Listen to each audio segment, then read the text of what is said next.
Okay, so this is session 6 of ECON 201 Macro 2. Now, arguably, this is the most important section, right? Because we're going to be diving into something called the ISLM model. Now, before we do this whole thing, right, if you do not know what's the ISLM model, it's useless, right? So let me show you how we got this model, how this model have been made to us, right? Like why, or what is actually the ISLM model? So, the ISLM model is basically looks like this, right? Now don't worry about how I got all this stuff over here. We're gonna see how we got all this stuff over here just now. So this graph, which is a negative slope graph, is called the IS line. Remember, the name of this is ISLM model. This model has two graphs, the IS graph, and then we got the LM graph. The LM graph is positive. Most importantly, in the y-axis is interest rate. So, interest rate. So I'm just going to put it as I, right, for now.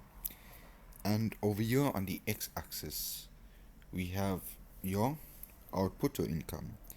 We say output or income because in this model it can mean the same thing. Output is actually income.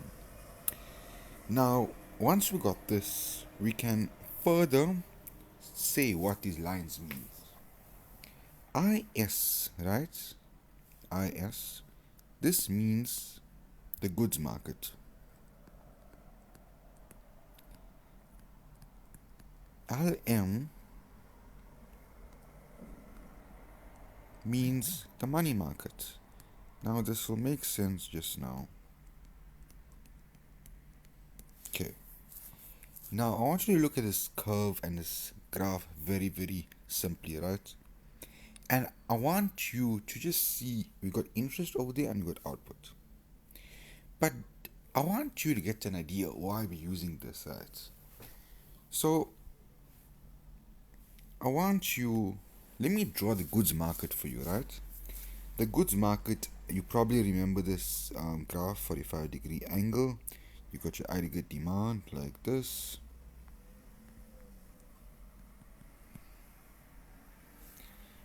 Now that point over there where it hits that Y, this is the goods market. Goods market is IS.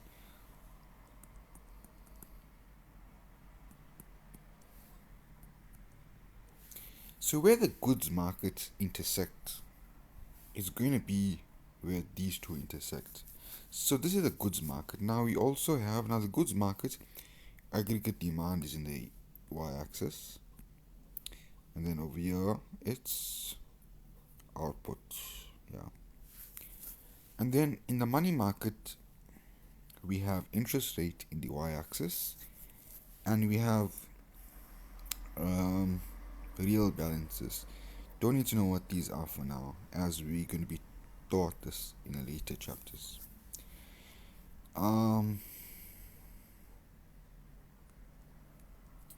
So this shows the demand and supply for money, hence money market. This shows the aggregate demand and the output, goods market, right? I want you to see carefully what I'm doing. Y0, Y0. So where both these intersect, so basically you'll see this definition. This model shows the equilibrium, the simultaneous in where both markets are in equilibrium. So you see how both markets are in equilibrium, both intersect. That point, the Y where it touches, see both of these are Y's. They intersect over here. Right? Perfect. Now, why do we have this model? If I tell you the government spent R1 million in the economy, you know aggregate demand will go up, right? So aggregate demand will move to aggregate demand 1. We know aggregate demand increase and we know output increase. But we do not know what happened to interest rate. We do not know. Now this becomes a problem because we want a model that tells us everything that got to do with what happens to interest and output. This model only tells us what happened to output, it doesn't tell us interest. But now we can use the ISLM model to do the interest and output at the same time. How? Well, here's it, yo. If aggregate demand increased, this means the goods market increased. What is the goods market? Is the IS curve. That means the IS curve shift to the right because it increased. So what's going to happen to the IS curve? It's going to shift to the right. Now, as you can see, what happened? This increased, so your interest went up, and your output went also up. Yeah, because you went right, so it went also up. So we know from this the output will increase. We know, but we do not know what will interest be. But our ISLM model will tell us that hold on, output increased. We knew that, but also will tell us interest increased. You see what I'm saying? If we want to know what happened if the Reserve Bank supplied more money in the economy, that will shift to the right. So obviously the LM model will shift to the right. Now you can see what happened to interest and what happens to output at the same time.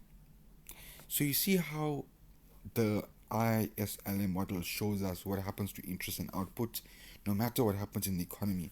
Like literally so many things can happen in the economy that affects this market and this market, and I only need one model to reflect that.